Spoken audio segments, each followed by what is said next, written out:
Hello students, कैसे हैं आप सब। पूरी आशा करती हूँ कि स्वस्थ होंगे, मस्त होंगे। आज इस वीडियो में हम क्या करने वाले हैं, क्लास 10th का हिस्ट्री का चैप्टर नेशनलिज्म इन इंडिया। इससे पहले की वीडियो में मैं आपको इस चैप्टर के कुछ स्पेशल टॉपिक अच्छे से समझा चुकी हूँ, जैसे फर्स्ट वर्ल्ड वॉर हुआ और भारत पर उसका क्या असर पड़ा। गांधी जी भारत आए, उन्होंने लोगों को सत्याग्रह का मतलब समझाया कि सत्याग्रह का मतलब क्या होता है। उसके बाद अरिहंत सत्याग्रह स्टार्टेड बाय महात्मा गांधी। गांधी जी ने अरिहंत सत्याग्रह अलग अलग जगह पर चलाए, वो हम समझ चुके हैं। उसके बाद रोलेक्ट एक्ट, जलियांवाला बाग, खिलाफत मूवमेंट, हिंद स्वराज, ये सारे टॉपिक मैंने एक एक करके आपको समझा दिए। नॉन कॉपरेशन भारत में शुरू हुआ और शहर के लोगों ने बढ़ चढ़ कर पार्टिसिपेट करा। कैसे शहरों में ये स्लो डाउन हुआ, क्या रीजन था, वो समझा चुकी हूँ। बाबा रामचंद्र ने अवध में किसानों के लिए आंदोलन चलाया, क्यों चलाया, किसानों के क्या डिमांड थे, समझा चुकी हूँ। आज हम एक अलग टॉपिक करने वाले हैं, Congress leader unhappy with peasants. भाई देखो, कांग्रेस है वो ऐसा क्या हो गया, ऐसा क्या कर दिया किसानों ने ऐसा क्या कर दिया कि कांग्रेस जो किसान है उससे अनहैप्पी हो गई, चिढ़ गई। ठीक है, तो आपको याद रखना चाहिए कि जो नॉन कॉपरेशन है, गांधी जी ने उसमें सिंपल सी दो चीजें रखी। Did not cooperate with Britishers, उनके स्कूल, उनके कॉलेज, उनके कोर्ट्स, उनके बैंक, आपको उसको कॉपरेट नहीं करना, अपने आप आपको स्वराज मिल जाएगा, इतनी सी बात थी। प्लस कि आपको नॉन वायलेंस वे से चलना, झगड़ना वगड़ना नहीं है, शांति से डेमोन्स्ट्रेशन करना है, इतनी बात थी। लेकिन जो किसान है ड्यूरिंग द नॉन कॉपरेशन, ठीक है, farmers attack on landlords, talukadars, looted bazaar, and whatever their aspirations and action on the name of Gandhi, they sanction। जो भी उन्हें करना है, किसी को लूटना है, किसी को ठीक है मारना है, वो गांधी जी के नाम पे करे जा रहे हैं। लोकल जो विलेज लीडर्स हैं फार्मर्स के, उन्होंने क्या करा, they declare there is no need to pay ना लैंड टैक्स, आपको लैंड टैक्स नहीं देना, किसानों से बोला, गांधी जी ने बोला है। पूरे आंदोलन में क्या गांधी जी ने ऐसी कोई बात रखी? नहीं। इसीलिए जो कांग्रेस है वो किसानों से अनहैप्पी थी कि जब नॉन वायलेंस की कोई बात ही नहीं थी, हिंसा करनी नहीं थी, तो किसानों ने जो हिंसा अपनाई है, जो वायलेंस किया है, इससे कांग्रेस अपसेट हो गई थी। आइए, आपको इतनी सी बात, छोटी सी बात है, 3 नंबर का क्वेश्चन है, बहुत इंपॉर्टेंट है कि किसानों ने क्या कर दिया, तालुकादार्स को और मर्चेंट्स को अटैक करा, बाजारों को लूटा, ग्रेन्स को अपने कब्जे में ले लिया, अनाज को, और उन्होंने क्या कैंपेन करा कि नो टैक्स। गांधी जी ने बोला टैक्स देने की जरूरत नहीं है, गांधी जी के नाम पर जो भी सैंक्शन करना है और जो भी उनको काम करना है वो पूरा कर रहे हैं। तो है ये गलत? बिल्कुल गलत है। तो इसीलिए जो कांग्रेस है वो किसानों से चिढ़ गई थी। आया आपको समझ में? छोटी सी बात है, आ जानी चाहिए। आगे चलते हैं, क्या लिखा हुआ है, tribal pheasant differently interpreted the meaning of Swaraj. जो ट्राइब्स हैं उनके लिए स्वराज का मतलब अलग है। देखो बच्चों, on a large scale people participated in non cooperation. किसान हैं, प्लांटेशन वर्कर्स हैं, फैक्ट्री वर्कर्स हैं, ठीक है, ट्राइब्स हैं, जो आदिवासी हैं, शहर के लोग हैं, हर किसी ने नॉन कॉपरेशन में पार्टिसिपेट किया, गांधी जी को बिलीव किया। But everyone interpreted swaraj meaning in a different way. हर किसी के लिए स्वराज, आज़ादी का मतलब अलग अलग था। क्या था? ट्राइब्स के लिए आज़ादी का मतलब क्या था, ठीक है, वो समझ लेते हैं। जैसे किसानों के लिए आज़ादी का मतलब था कि हमें अपना टैक्स देना नहीं है, उनके लिए तो आज़ादी का मतलब ये था कि भाई हमें लैंडलॉर्ड्स को टैक्स नहीं देना, रेंट नहीं देना, ठीक है, जो स्मॉल जो किसान है। लेकिन यहाँ पर आदिवासी, ट्राइबल, जो जंगलों में रहते हैं, उनके लिए आज़ादी का मतलब क्या है, और उन्होंने नॉन कॉपरेशन में क्यों पार्टिसिपेट करा, अंग्रेजों से लड़ाई क्यों करी। ध्यान से समझना। गुडेम हिल एक जगह है, आंध्र प्रदेश के अंदर है। वहाँ के जो ट्राइब्स हैं, जो जंगलों में रहते हैं, they started guerrilla warfare against British officers और कॉलोनियल गवर्नमेंट। अंग्रेज़ों के खिलाफ गुडेम हिल के जो आंध्र प्रदेश के आदिवासी हैं, उन्होंने गुरिल्ला वॉरफेयर, यानी एक ये युद्ध की नीति है, स्ट्रैटेजी है गुरिल्ला वॉरफेयर। तो इस हिसाब से उन्होंने लड़ना शुरू करा। क्यों लड़ना शुरू करा? क्या आफत आ गई थी? रहने देते बेटा, जो उनके जनरेशन्स हैं वो जंगलों में ही रहते थे, ठीक है। ट्राइब बिलीव कि उनका ट्रेडिशनल राइट है जंगलों पर। But when Britishers enter in India, they pass forest law, they declare कि जंगल उनकी प्रॉपर्टी है, and stop tribes to enter in jungle, stop graze their cattle, stop collect fuel wood, stop collect fruits. उनसे कह रहे हैं आप जंगल से कुछ नहीं ले सकते, जंगल हमारे हैं। ट्राइब्स को ऐसा बोल दिया, उन्होंने जंगलों के कानून पास कर दिया। आपने 9th में ये बात को पढ़ा होगा। गुस्सा आएगा या नहीं आएगा? आपके घर से कोई निकाल कर आपको खड़ा कर दे, ये हमारा है, आएगा आपको गुस्सा? क्योंकि आपका ट्रेडिशनल राइट है, आपके दादा परदादा का है, फिर आपका होने वाला है, तो फिर आप अपने घर, आपके घर में कोई आ जाए तो आपको गुस्सा आएगा ना।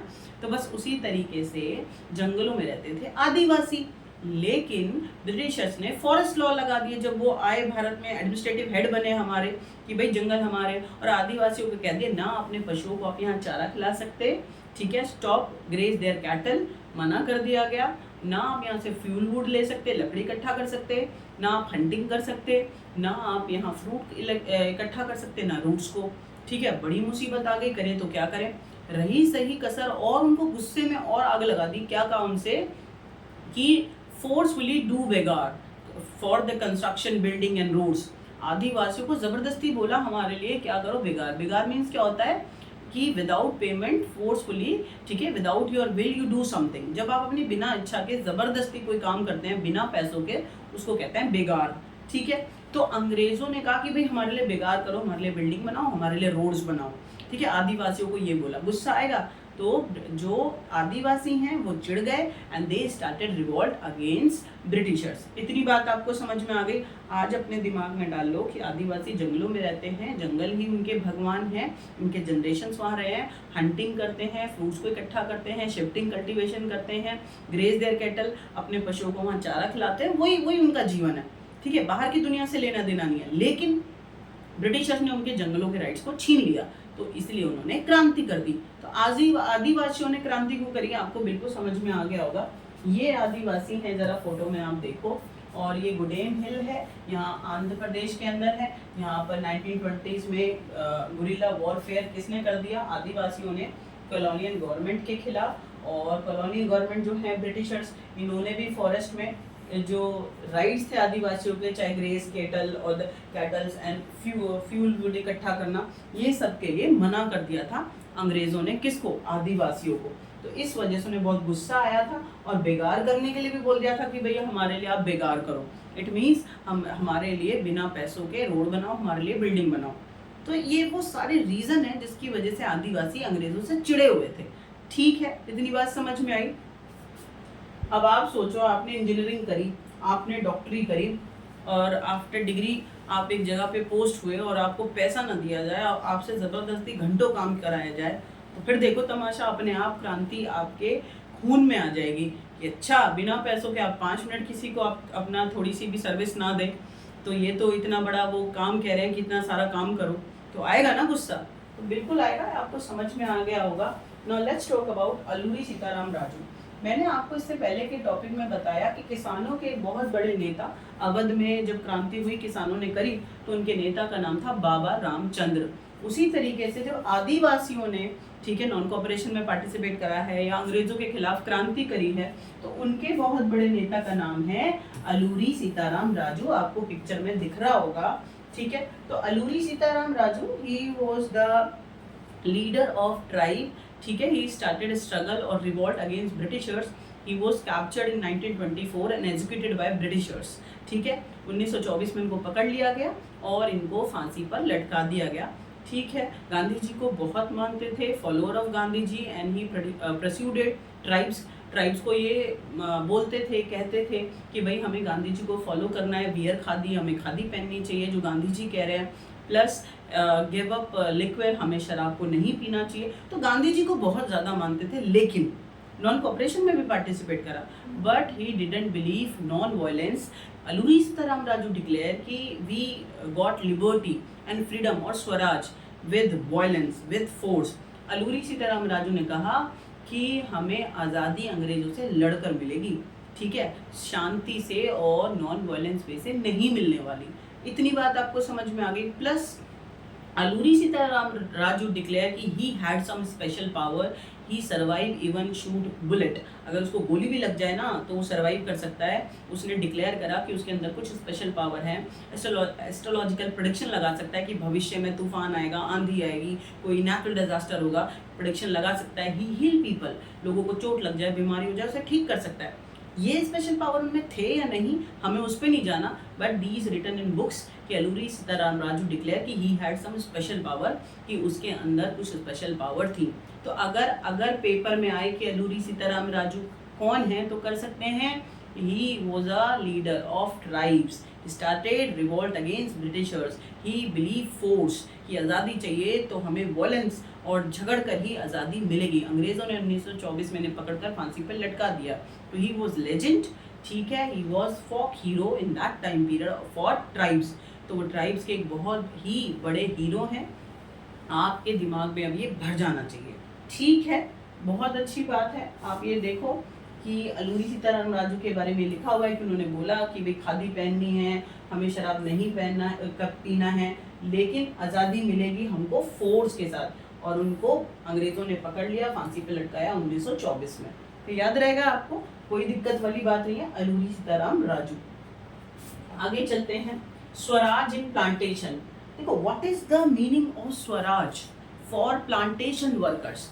अभी अभी मैंने आपको बताया कि आदिवासियों के लिए एक नंबर में अगर आपसे पूछें कि what is the meaning of Swaraj for tribes, freedom of jungle, freedom of forest, जंगलों की आज़ादी ही आज़ादी है किसके लिए, आदिवासियों के लिए, ट्राइब्स के लिए। Now let's talk about plantation worker, जो टी और कॉफ़ी के प्लांटेशन में अंग्रेज़ों के टाइम पे काम करते थे, उनके लिए आज़ादी का मतलब क्या है। उनके लिए आज़ादी का मतलब है मूव फ्रीली, मूव फ्रीली, ठीक है। अब इस कहानी को समझो। See, Britishers pass land immigration act in 1859। अंग्रेज़ों ने लैंड इमिग्रेशन एक्ट पास कर दिया, ठीक है। ये जरा देखो, लैंड इमिग्रेशन एक्ट 1859, ये एक कानून पास कर दिया, ठीक है। किसके लिए, जो टी और कॉफ़ी के प्लांटेशन में काम करते हैं, इंडिगो प्लांटेशन में काम करते हैं, उनके लिए कानून पास करा। According to it, without permission no one worker, ठीक है, left their work and go back to their villages और होम टाउन। यानी अगर किसी वर्कर ने प्लांटेशन के काम को ज्वाइन कर लिया, तो फिर वो लैंड ओनर की परमिशन के बिना या अंग्रेज़ों की परमिशन के बिना नहीं जा सकते। They got this permission rarely. अंग्रेज़ों ने परमिशन जाने की देते ही नहीं थे, तो हो गए ना, बंद हुआ, अब वो जा ही नहीं सकते। अगर किसी ने एक बार प्लांटेशन का काम कर लिया तो भैया वो वहीं पे रह गए। भैया आपने कोई जॉब ज्वाइन करी, आप दिल्ली में रहते हो, बेंगलोर में जॉब ज्वाइन कर लिया, आपका फैमिली दिल्ली में, आप जब चाहें वहाँ से छुट्टी लेकर वापस आ सकते हो ना, 2 दिन के लिए, 4 दिन के लिए। मन आया नहीं हमें ये काम नहीं करना, हम कुछ और करेंगे, छोड़ देंगे ना। नो वन फोर्स लो, अब तो आप बेंगलोर आ गए, अब तो आपको इसी कंपनी में रहना, तो वो तो गलत है ना, ये तो ह्यूमन राइट्स के खिलाफ है। तो मैं आपको वही बता रही हूँ, पेपर में अलग से आ जाता है, what is the meaning of land immigration act. This is the law pass by Britishers. According to it, if someone worker join, ठीक है, as a worker plantation work, तो they did not go back to their village और home without permission of Britishers, and Britishers grant this permission rarely. अगर कोई worker ने plantation का काम join कर लिया तो फिर वो अपने घर वापस जा ही नहीं सकता अंग्रेजों की परमिशन के बिना, लेकिन परमिशन वो देते ही नहीं थे। So when non cooperation started by Mahatma Gandhi, so on a large scale plantation worker participate in non cooperation. जैसे ही प्लांटेशन वर्कर ने सुना ना गांधी जी ने नॉन कोऑपरेशन चलाया, तो उन्होंने बढ़ चढ़कर पार्टिसिपेट किया। क्यों? Because they want free from plantation work, वहाँ से आज़ादी चाहते थे। बात समझ में आ गई? But plantation workers never rich there destination, वो अपने घरों तक कभी नहीं पहुँच पाए। अपने प्लांटेशन का काम छोड़कर वो भागने लगे अपने गाँव की तरफ, अपने घर की तरफ, लेकिन नहीं पहुँच पाए। क्यों? नॉन कोऑपरेशन चल रहा था। जो रेलवे के वर्कर हैं, जो शिप के वर्कर हैं, भाई जाओगे कैसे? या तो रेल में बैठ के जाओगे या शिप में बैठ के जाओगे, और उन वर्कर्स ने कर रखी थी स्ट्राइक, तो अभी भी प्लांटेशन वर्कर अपने घर तक पहुंच नहीं पाए। In between they caught up bye police, जो ब्रिटिश पुलिस है उसने उनको पकड़ लिया एंड ब्रूटली बिटन अप, उनको बहुत बुरे तरीके से पीटा। समझ में आया? बिल्कुल आ जाना चाहिए कि प्लांटेशन जो वर्कर हैं उनके लिए आज़ादी का मतलब है अपने घर वापस जाना, मूव फ्रीली। बट अनफॉर्चुनेटली, ठीक है, they caught up by British police and brutally beaten up, उनको बहुत पिटाई हुई, वो सक्सेसफुल नहीं हुए, कभी अपने डेस्टिनेशन तक पहुंच ही नहीं पाए।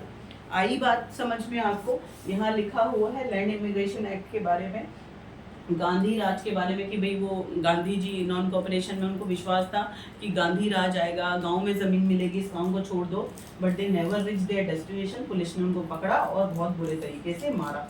बात समझ में आ गई आपको? बिल्कुल आ जानी चाहिए, कोई ऐसी दिक्कत वाली बात है नहीं। नाउ लेट्स टॉक अबाउट चोरी चोरा 1922। मैंने आपको जमकर बताया कि प्लांटेशन वर्कर्स ने पार्टिसिपेट करा नॉन कोऑपरेशन में, ट्राइब्स ने पार्टिसिपेट करा, पीजेंट्स ने करा, और गांव के लोगों ने पार्टिसिपेट कर लिया, शहर के लोगों ने पार्टिसिपेट करा, लगभग हर कम्युनिटी ने नॉन कोऑपरेशन में पार्टिसिपेट किया। But unfortunately non cooperation fail. ठीक है, Mahatma Gandhi called off non cooperation, why? Because of Chauri Chaura. See this is the place, it is in Gorakhpur, Uttar Pradesh. Uttar Pradesh के अंदर ये जगह है, ठीक है, चोरा चोरी। और यहाँ पर क्या हुआ 1924, ये आप ये पिक्चर देखेंगे तो आपको समझ में आ जाएगा कि जो लोग हैं शांति से डेमोन्स्ट्रेशन कर रहे थे, ठीक है। अनफॉर्चुनेटली दिस जो बहुत ही पीसफुल मैनर में डेमोन्स्ट्रेशन चल रहा था turn into violence clash between demonstrative जो पीपल हैं और उनके बीच में और पुलिस वालों के बीच में। क्या हुआ बेटा कि शांति से लोग धरना दे रहे थे गोरखपुर में चोरा चोरी प्लेस पे, ठीक है, नॉन कोऑपरेशन में। लेकिन हुआ क्या कि जो अंग्रेज हैं, पुलिस है, उनके साथ उनकी झगड़ा हो गया, और इस बीच जो ये लोग हैं इन्होंने 22 पुलिस वालों को जिंदा जला दिया और पुलिस स्टेशन को जला दिया। When Mahatma Gandhi listen this news upset and called off non cooperation. तो चोरा चोरी जगह पर क्या हुआ, जो पुलिस वाले हैं और शांति से जो धरना किसान दे रहे थे उनमें हुई लड़ाई, और उसकी वजह से किसानों ने प्रवोक होकर गुस्से में पुलिस स्टेशन को आग लगा दी, 22 पुलिस वालों को जिंदा जला दिया। तो गांधी जी को जब ये वायलेंस की जो इंसिडेंट है इतना भयानक, इसका न्यूज़ मिला तो वो अपसेट हो गए और उन्होंने नॉन कोऑपरेशन को बंद कर दिया। ठीक है, आपको ये बात समझ में आई होगी ये नॉन कोऑपरेशन में क्या हुआ। अच्छा, स्वराज का जो मीनिंग है सबके लिए अलग अलग था। लोगों ने स्लोगन दिए स्वतंत्र भारत की, भारत आज़ाद होने वाला है, ठीक है, गांधी जी के नाम पर। सबके लिए स्वराज का मतलब अलग अलग है, ये मैं आपको समझा चुकी हूँ। बट अनफॉर्चुनेटली चोरा चोरी प्लेस जो गोरखपुर में है, यहाँ पर क्लैश हुआ और गांधी जी ने नॉन कोऑपरेशन को बंद कर दिया। ठीक है, तो आज हमने नॉन कोऑपरेशन इस चैप्टर का जो आधा पोर्शन है पूरा कवर कर लिया है कि नॉन कोऑपरेशन कैसे हुआ, लोगों ने कैसे पार्टिसिपेट करा और कैसे गांधी जी ने इसको बंद कर दिया। ठीक है, इससे नेक्स्ट वीडियो में हम सिविल डिसोबीडियंट के कॉजेज और सिविल डिसोबीडियंट पढ़ने वाले हैं। होपफुली आपको यहाँ तक समझ में आया होगा। मेरे नेक्स्ट वीडियो तक आप खुश रहो, पढ़ते रहो और व्यस्त बहुत ज़्यादा रहो। ठीक है।